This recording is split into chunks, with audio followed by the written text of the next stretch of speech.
A gente vai, então, tirar esses grampos daqui agora.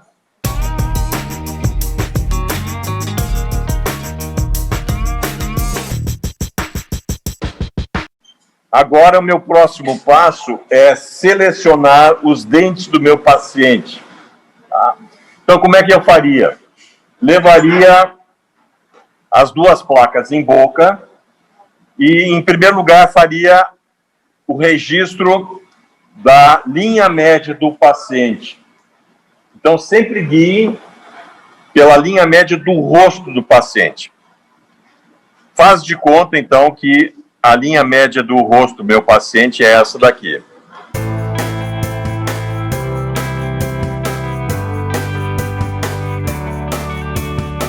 Feito isso, nós temos que traçar a linha alta do sorriso.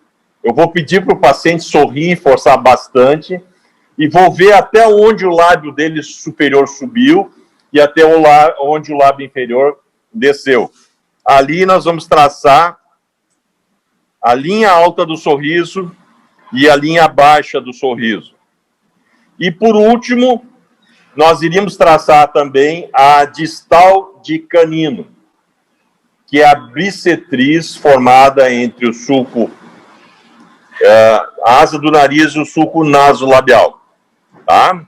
Então, a gente traçaria a distal de canino.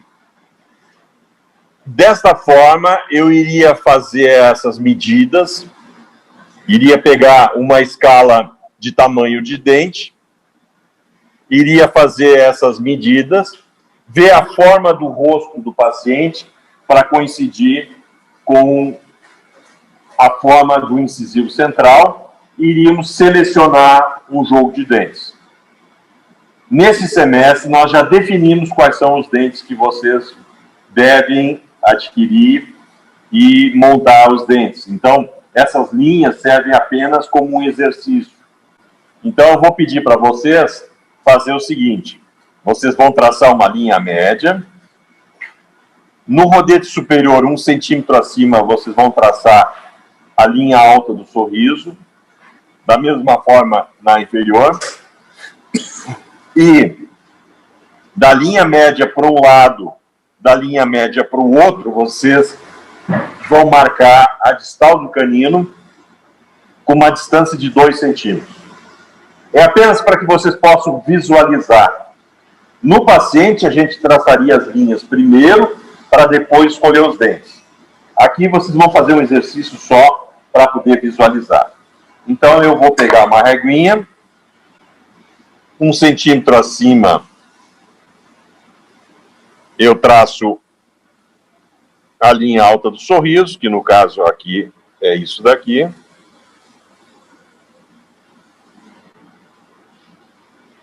Inferior da mesma forma, aqui vai acabar sendo um pouco menos do que 1 centímetro. E da linha média para um lado, a 2 centímetros eu vou marcar a distal do canino, para o outro lado, da mesma forma.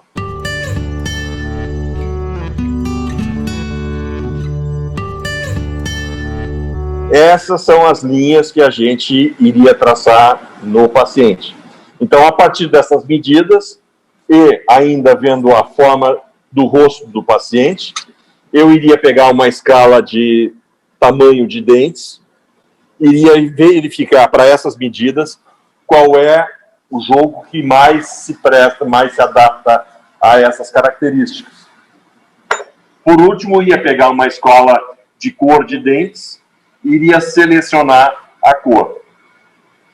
Feito isso, então, nós teríamos, por exemplo, no nosso exemplo, que seria mais indicado, seria um dente para a bateria labial superior 2D e para os posteriores 30M. Então, a superfície externa do meu rodete de cera é o volume que a gente deve deixar. Então, eu devo embutir os dentes nessa posição. Então, eu vou levar de volta para o articulador. O incisivo central superior, O longo eixo dele deve ser vertical ou um pouquinho projetado para vestibular. Então, o colo ficaria um pouquinho mais intruído. Isso vai depender, então, da forma do rosto do paciente. O longo eixo é vertical e a incisal toca no plano.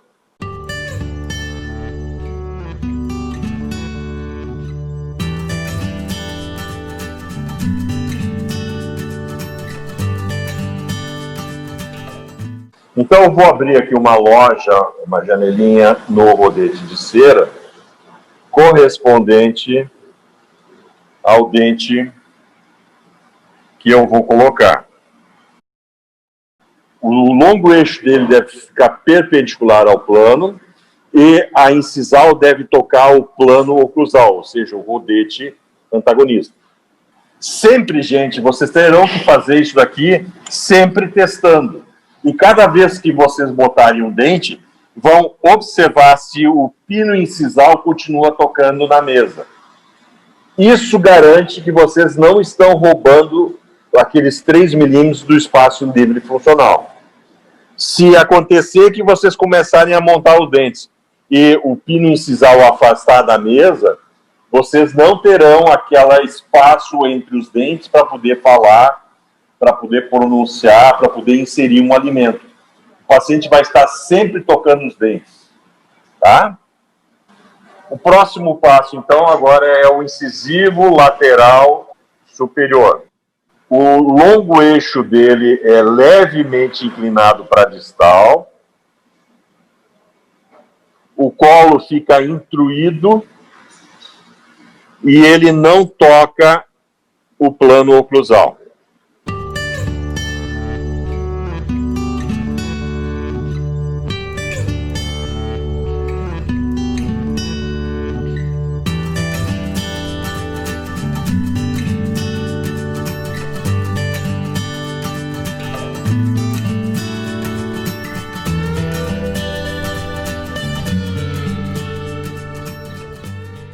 O próximo é o canino. O canino tem o longo eixo dele vertical, ou se quiserem, levemente para distal. O colo do canino, ao contrário do lateral, é extruído, é para fora, para formar a bossa canina. Numa vista anterior, olhando de frente, eu só enxergo a metade mesial do dente, porque ele já começa a fazer uma curvatura para poder montar os dentes posteriores.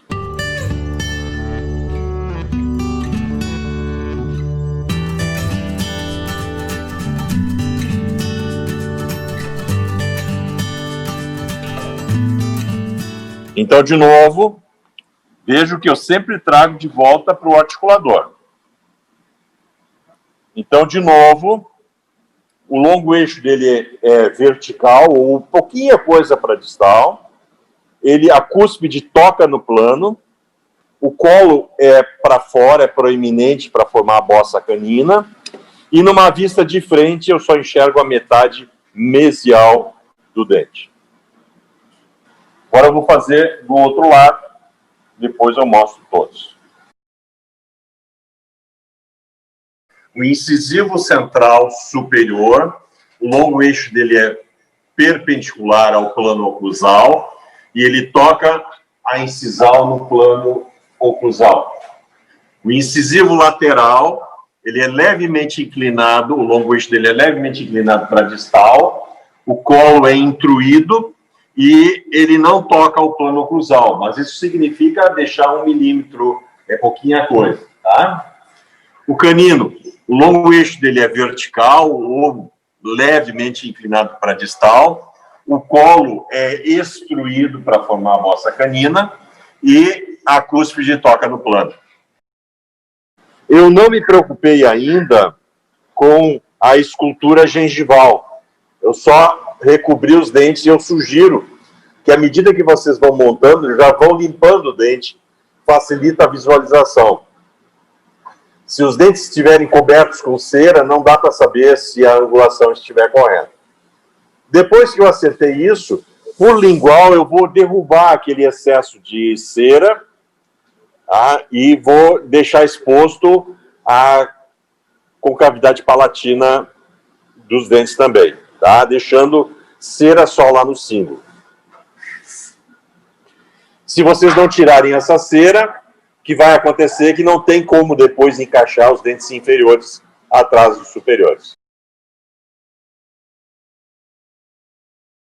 Vocês, então, agora vão montar a bateria labial inferior, onde os incisivos vão articular com os superiores, deixando o longo eixo deles vertical. Algumas vezes, dependendo do tamanho da relação da maxila com a mandíbula, às vezes, quando o paciente tem uma mandíbula um pouco menor, vocês precisam projetar um pouco a incisal, tá? Para não dar um volume exagerado ao nível do lábio. Mas o longo eixo é vertical, tá? E o canino inferior vai formar a chave de canino, como nós vamos mostrar logo adiante.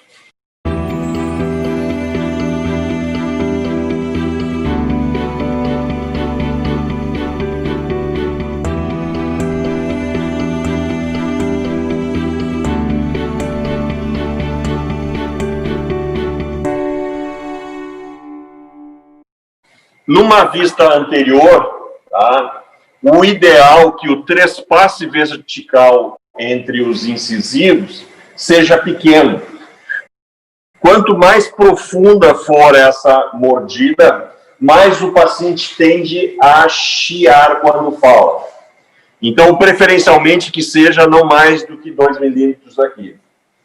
Aqui eu já montei os 3 dentes inferiores, mostrando então a articulação.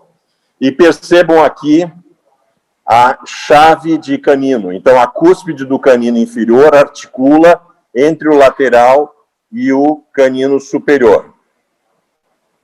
Então, a cúspide do canino superior fica por distal do canino inferior.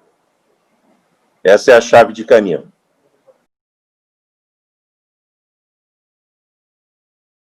O primeiro pré, o longo eixo dele é vertical, e o que toca no plano é a cúspide vestibular. Então, ele segue o que diz o canino, tá? Então, toca a cúspide vestibular. Agora começa a inverter. O segundo pré, o longo eixo dele é vertical, e as duas cúspides, a vestibular e a palatina, vão tocar no plano oclusal. O primeiro molar, a única cúspide que vai tocar é a cúspide mesiopalatina. Então, é a cúspide de trás. E ele já começa a formar uma angulação aqui para fazer a curva de compensação. E o segundo molar não toca o plano oclusal. Isso não quer dizer que o dente inferior não vai articular contra o superior. Então, vocês vão montar os dentes inferiores, também fazendo aqui a chave de molar.